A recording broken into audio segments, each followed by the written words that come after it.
Amigos de Noticias de Hoy, te invitamos nuevamente a que te suscribas a nuestro canal. Te pedimos que participes en la caja de comentarios. Sin más demoras, comenzamos. Hola amigos y amigas de Noticias de Hoy. En esta ocasión te contamos sobre la próxima crisis constitucional de Trump y cómo evitarla. La mayoría de los observadores creen que la Corte Suprema revocará la decisión judicial del Colorado que descalificó al expresidente Donald Trump para postularse a la presidencia.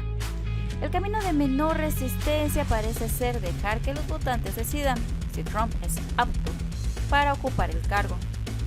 Pero cuando el Tribunal Superior considera el contexto legal más amplio, bien puede concluir que confirma la decisión de Colorado es el camino más sabio. No es probable que una revocación deje la decisión en manos del pueblo, sino que más bien nos encaminemos hacia una crisis constitucional de una magnitud no vista desde la guerra civil.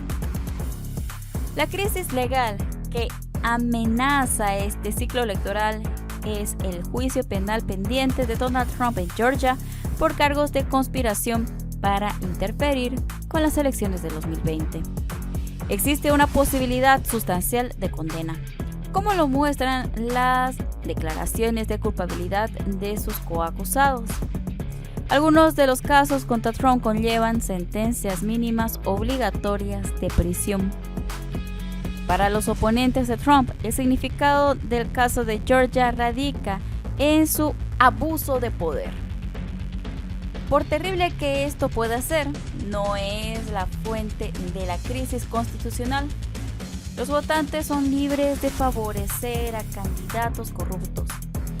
El abuso del poder no es el problema. La condena por un delito de Estado sí lo es. La condena de Georgia plantea un desafío constitucional como nunca antes habíamos visto, y para el cual no hay herramienta política disponible para repararlo. ¿Cómo gobernaría un presidente desde una celda? No existe ley ni precedente que cubra esta situación.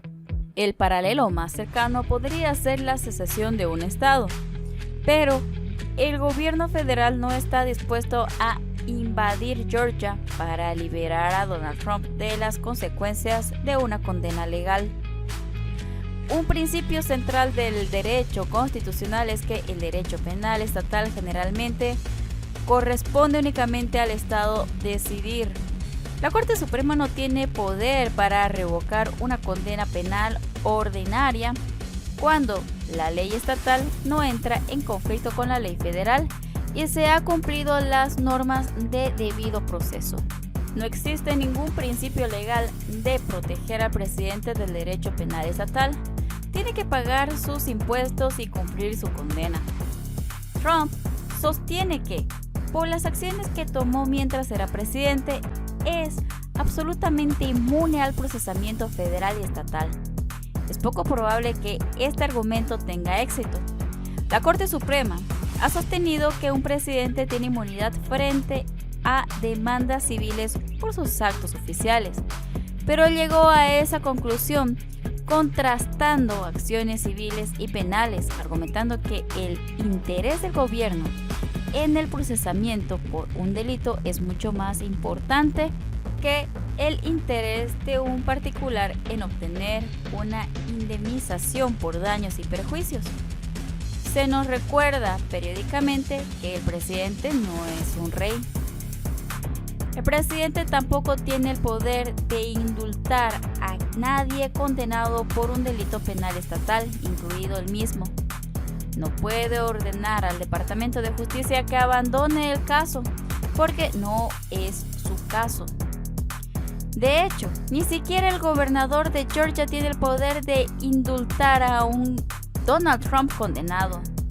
La ley estatal asigna el poder de indulto a otros lugares y lo hace no disponible hasta que se haya cumplido la sentencia. Quizás el Congreso podría aprobar un estatuto que prevalezca sobre la ley estatal, pero es muy poco probable que lo hagan. En realidad, nadie tiene idea de cómo afrontar una situación de convicción en Georgia y victorias electorales. Existe una tarjeta para salir de la cárcel que viene con una elección nacional. Esta sería una crisis política más allá de la capacidad de nuestras instituciones legales para solucionarla.